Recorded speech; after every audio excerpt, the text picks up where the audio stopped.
Evakuasi korban gempa di Cianjur, Jawa Barat masih terus dilakukan. Presiden Joko Widodo yang meninjau langsung ke lokasi meminta evakuasi menjadi fokus utama. Kita ke Agi Kurniasandi dan juga Janet Lee di Cianjur, Jawa Barat. Agi, bagaimana proses evakuasi di hari keempat ini? Ya, evakuasi terus dilakukan, Silvi dan juga saudara, mengingat juga gempa yang terjadi di Kabupaten Cianjur, maksud kami ini bukan hanya merusak rumah warga saja, tetapi juga terjadinya longsor di kawasan Cianjur, sehingga ada beberapa korban ataupun warga yang tertimbun. Saya akan menunjukkan kepada Anda, Silvi dan juga saudara, bagaimana proses evakuasi yang terus dilakukan oleh pihak dari TNI Polri, kemudian juga Basarnas dan juga Tim SAR gabungan beserta dengan relawan yang mencari bagaimana keberadaan dari korban yang masih hilang. Di tempat saya yang melaporkan ini, yang Anda lihat ini merupakan titik di mana laporan menurut warga sekitar ini merupakan rumah dari RW setempat yang diduga masih ada 2 orang korban yang tertimbun. Sehingga dari tim evakuasi ini masih terus melakukan pencarian. Kemudian di titik satu lagi ialah diduga masih ada satu rumah yang berisikan 6 orang anggota keluarga, sehingga ini juga masih dalam proses pencarian. Untuk dalam proses pencarian hari ini dilakukan 2 tempat. Yang pertama di bagian atas di tempat saya melaporkan, dan yang kedua dari di bawah di bagian bawah. Di tempat saya melaporkan ini ataupun di atas ini menggunakan alat-alat sederhana seperti cangkul, coran, kemudian juga ada gergaji dan juga ada penyemprot air. Kemudian sedangkan untuk yang di bawah ini menggunakan alat berat, setidaknya ada 2 alat berat yang digunakan untuk membuka akses jalan bagi warga yang akan melewat. Selain itu juga Silvi dan juga saudara, tadi pada sekitar pukul 10:30 waktu Indonesia Barat, Presiden Joko Widodo ini meninjau langsung bagaimana proses evakuasi yang dilakukan oleh tim SAR gabungan dan juga TNI Polri, mengingat juga masih ada 39 orang yang dikatakan oleh Presiden yang masih belum ditemukan akibat dari longsor di kawasan Cianjur ini.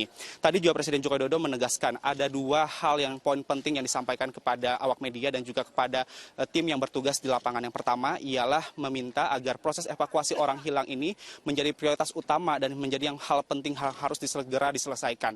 Karena Presiden Joko Widodo ini mengingatkan masih ada 39 orang yang belum ditemukan. Kemudian juga tadi Presiden Joko Widodo ini mengatakan ada beberapa kendala yang dihadapi oleh tim evakuasi ini. Yang pertama ialah kendalanya karena cuaca yang tidak menentu. Di sini yang kami rasakan juga Silvi dan saudara, sudah mulai turun hujan, kemudian juga kadang-kadang juga panas ini tidak menentu dan juga angin kencang.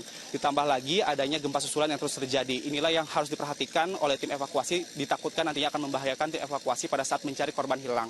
Yang kedua ialah terkait dengan bagaimana pendistribusian logistik agar secara merata kepada korban yang membutuhkan. Demikian, Silvi, kembali ke Anda studio. Baik, terima kasih Agi memantau langsung dari proses evakuasi. Kita menuju ke Janet Lee, berada di salah satu desa yang terisolasi. Jen, apa yang menjadi kendala proses distribusi bantuan?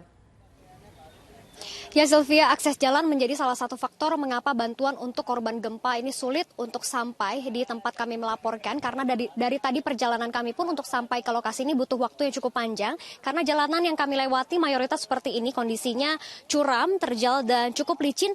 Dan ada beberapa bagian yang rusak seperti yang bisa kami gambarkan saat ini.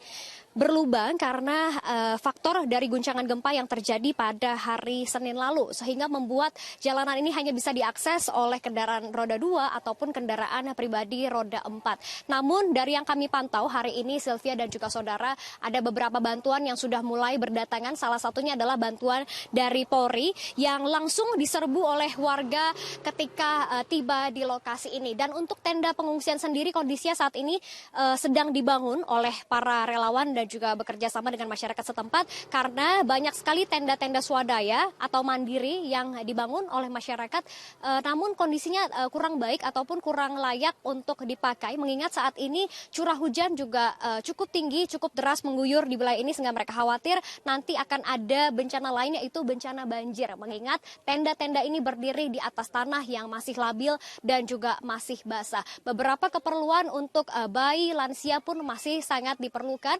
Lalu kami juga tadi sempat berbincang bahwa saat ini aliran listrik sudah ada, namun untuk air bersih dan juga untuk MCK memang masih belum bisa terlihat di sini dan mereka masih sangat butuh sekali untuk kehidupan mereka sehari-hari. Tentunya bantuan yang datang pun diharapkan tidak hanya berhenti hari ini saja, namun bisa terus berlanjut. Namun memang akses jalan ini masih sangat terbatas sekali dan tentunya membutuhkan perhatian lebih banyak lagi dari pemerintah maupun dari relawan setempat. Sementara demikian yang dapat kami sampaikan, kembali ke Sylvia di studio. Baik, terima kasih Janet Lee, dan sebelumnya Agi Kurniasandi. Tetap berhati-hati teman-teman.